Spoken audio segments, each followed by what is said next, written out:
Tyler the Creator. Rapper, singer, producer, designer, director, and most importantly, creator. I feel like one of the best things about Tyler is how consistently great his music is. I feel like a lot of artists release a good album, and then the next one is either mid or unlistenable, but for the entirety of Tyler's music career, he's made increasingly better and better music. Sure, he started out a bit rough, but once he worked through some growing pains, he's really shown the world what he's capable of. The reliability of Tyler is something I really like about him. I never have to worry if I'm gonna like his next album or not. If I listen to it enough times, I'll end up liking it, or at least appreciating it. I know that the time I put into fully understanding his music is gonna be worth it. He's proven his reliability once again with his newest album, Chromakopia. Now, before I start talking about it, I want to preface by saying that I haven't sat with it long enough to fully form my opinion on it, so I'm not gonna go into some deep analysis of it. I was honestly expecting more of a hard, rambunctious album along the lines of New Magic Wand when I heard the snippets he released during his album promo, but I was pleasantly surprised with what we got. People are saying that Chromakopia is Tyler's Mr. Morale, and they're right. This is the most open and transparent Tyler has ever been on an album. And don't just take my word for it, he's said it himself. I know this new album is a little different, but this is the first album where like everything I said is true. And I say that in the sense of it's no exaggeration. Like it's so honest that I think I had to wear a mask of my own face to get some of that shit out. So I appreciate any of y'all that's fucking with it for real. But I definitely wouldn't say that it's on the same level as Mr. Morale. I loved that album, and while Tyler may be more emotionally open on Chromakopia, he doesn't even come close to the lyricism Kendrick has, and I don't think that was the point people were trying to make either. I kinda have mixed feelings about Chromakopia though. I've listened to it a ton of times, and sometimes I listen to it and I feel like it's amazing, and then other times I listen to it and I feel like it's a jumbled mess. It's just odd, but I'm sure it's gonna grow more on me with time, just like all of his music has. I also feel like some of the tracks on Chromakopia suffer from not having the most repeated listenability, if that's even a term. Hey Jane has some of the best lyricism Tyler has ever produced, but it's not a song I'm gonna throw on unless if it has the context of the album surrounding it. And that's not necessarily a bad thing. Not every song has to be something you can casually listen to for it to be good. And usually, the more you can just casually listen to a song, the more surface level and hollow it is. This album feels a bit more experimental, kinda like Cherry Bomb, but if it didn't suck. There was a lot of different things happening all at once, and each song feels very different and unique. Tyler doesn't have a huge problem with songs sounding too similar to one another, but the songs on Chromakopia sound more distinct than usual, especially tracks like Saint Chroma and Sticky. I do wish that he didn't take off the double song on track 10, that song was always one of the best in the album. But overall, Chromakopia is a very solid album. I agree with Fantano's ranking of a light 8, but I still think that he should have given Igor a 10. One of my favorite things about Tyler is how he treats albums. A lot of artists release subpar albums just to get another one out, or put more thought into one than the other, but Tyler puts everything into making each album special. He creates an entire universe for his albums, from his music videos to the fashion choices to the color palette, and his album rollout cycles are truly unique and something that I wish more artists would emulate. I want to focus on the rollout for Call Me If You Get Lost because it was really good. I also don't want to look at Chromakopia's rollout because it hasn't finished yet, and since Call Me If You Get Lost cycle is over, we can look at it in retrospect. On June 9th, 2021, there was a billboard put up in LA which read Call Me If You Get Lost and had a phone number that, when you called it, went to a special voicemail. Leading up to the album's release, there were 5 different voicemails that played when you call, and 3 of them ended up being on the album. Okay, this little boy used to run, he was scared. I said, go get your bitch ass mama. You don't even have a passport.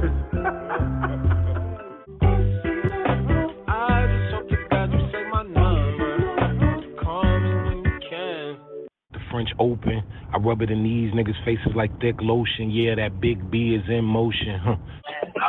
You should be embarrassed. You ain't the only nigga that be embarrassed. This number was still active and played the song Rise all the way up until the release of Chromakopia, and now when you call the number, you get this. You've reached Chromakopia Trucking Company. All of our drivers are currently unavailable. Visit us at chromakopia.com for service updates in your city.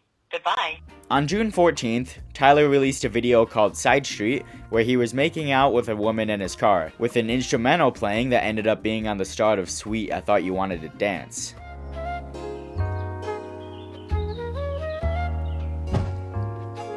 This video was our first glimpse into the aesthetic of Call Me If You Get Lost, and I just want to mention how well Tyler follows up on this aesthetic. It's this glamorous, bougie theme that is consistent throughout every visual we get. On the 16th, Tyler dropped Lumberjack with a short music video, and to this day, I still don't like this song. It never rained in Cali, came with an umbrella, Rolls-Royce pull up, black boy hop out. The next day, Tyler confirmed the album's title as Call Me If You Get Lost, and confirmed the release date for the 25th. On the 22nd, Tyler released the music video for What's Your Name, which is still the most popular song on the album. Oh, you look malnourished. The next day, Tyler released the last teaser before the album dropped, which was a sketch titled Brown Sugar Salmon, where Tyler, well, actually Tyler Baudelaire, is trying to order a meal on a train. I want the brown sugared salmon plate with the potatoes, and I don't want Brussels sprouts. I'm so sorry. We are out of that. The chef actually ran out of salmon because there was a trivial boat shortage at the lake. So why did you mention it in the first place? When Call Me If You Get Lost released on the 25th, it was accompanied by a music video for Juggernaut. But, of course, Tyler wasn't done there. On the 29th, he released a music video for Corso, which in the beginning of the video, Boyfriend Girlfriend was playing in the background, which didn't release until the estate sale came out 2 years later.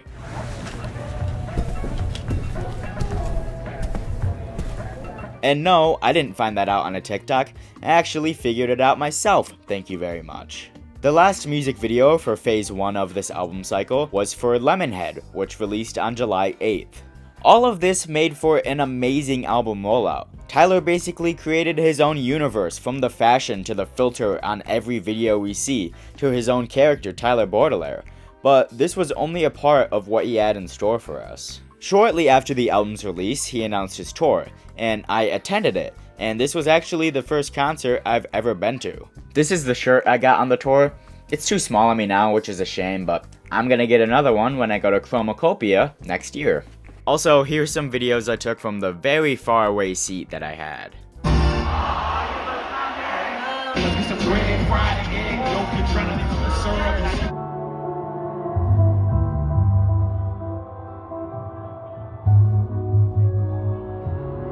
Come on, I'm trying to feed you, bruh.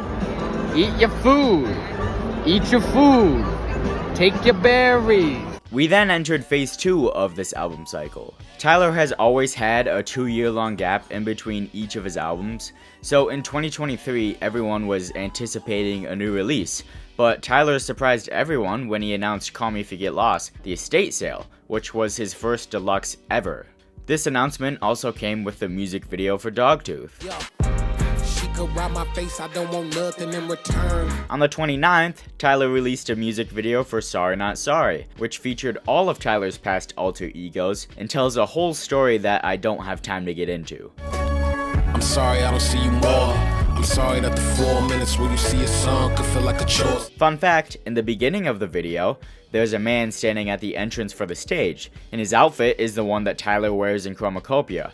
And I did find this fun fact from a TikTok. I'm not afraid to admit that. What I am afraid to admit is that it was actually a YouTube short and not a TikTok.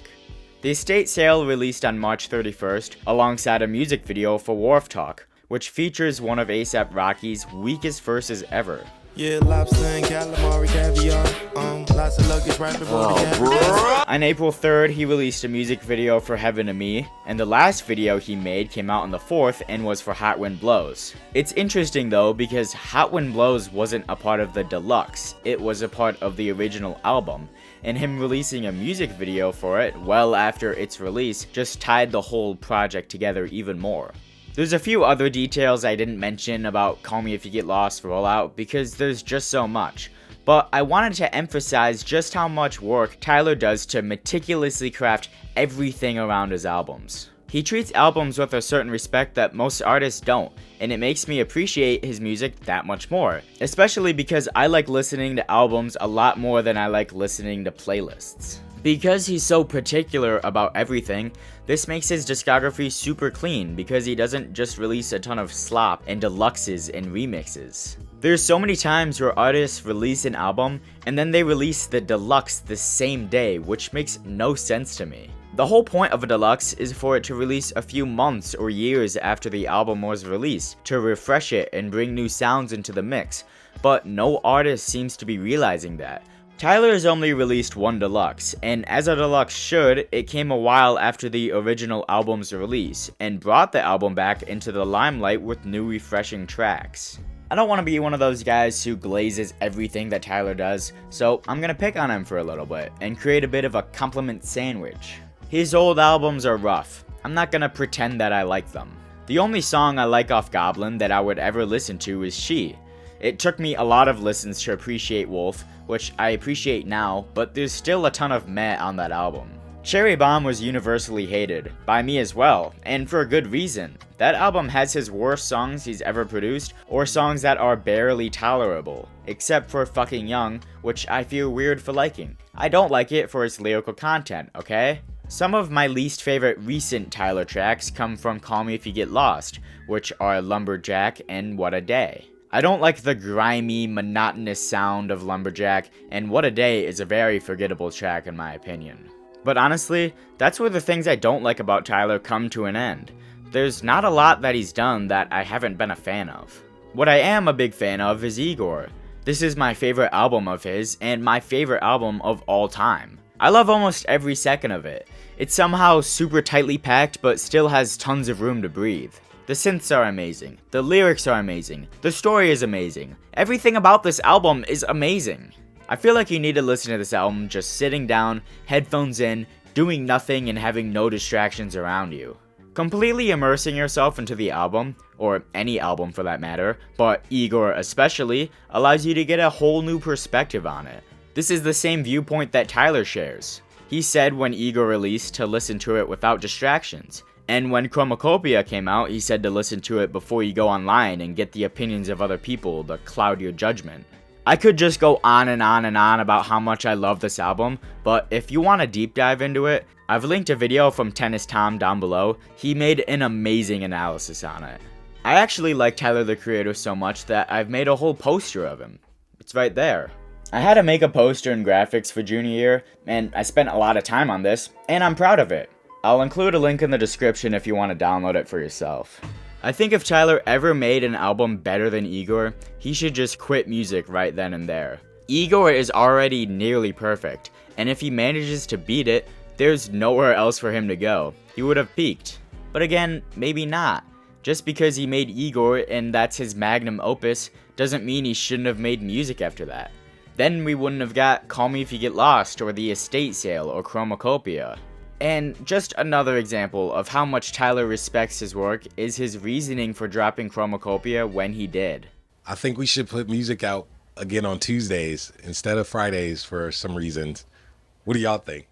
So my reasoning is, I know people think because of the weekend they could listen to stuff and streams go up, and people on the weekends they want to chill and just hang out, so they're not really listening. But I think if you put it out during the week, man, that commute to work or that commute to school or just whatever that is, you really have that hour or 30 minutes in it to really dive in and really listen. To work on an album for so long and put so much energy to it, for it to be released at midnight just seems so disrespectful. Like, people are asleep on the East Coast for the most part, and people are going to sleep on the West, and that's when you decide to release music. Like, I think it coming out in the morning would just make more sense. I mean, how many examples do I need to show to understand that Tyler truly cares about the art of music? It just oozes out of him with every word that he speaks. And that's what I like about him the most. He genuinely gives a shit. And I think that's why his music speaks to as many people as it does. I think Tyler's probably gonna be my favorite artist, or at least in my top 3, for a very, very long time. His work holds a special place in my heart, and while I'm not gonna say that it got me through all this shit, it did help me through some shit, and my music taste wouldn't be as eclectic as it is without him pushing it. And that's all I have for this video. If you've liked it, like it, subscribe, hit the bell, help me get to 1,000 subs, because I want to get to 1,000 subs.